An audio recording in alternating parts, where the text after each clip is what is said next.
Habis-habis tak boleh. Kedai semua.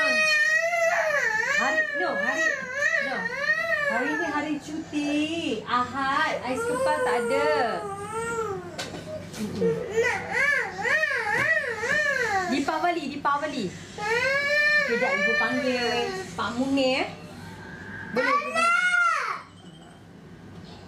Atau ibu panggil ayah lah macam ni.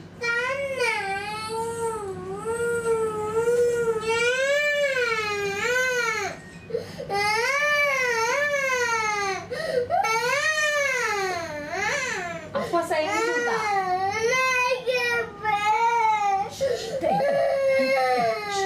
Senyap dulu. TikTok ni tak boleh budak nangis tau.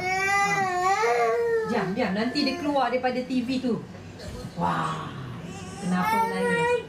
Okey. Hayo, sekejap ibu call dulu. Tiba pula Afwan ni nak ais kepal ya. Manalah ibu nak cari ais kepal ni ya.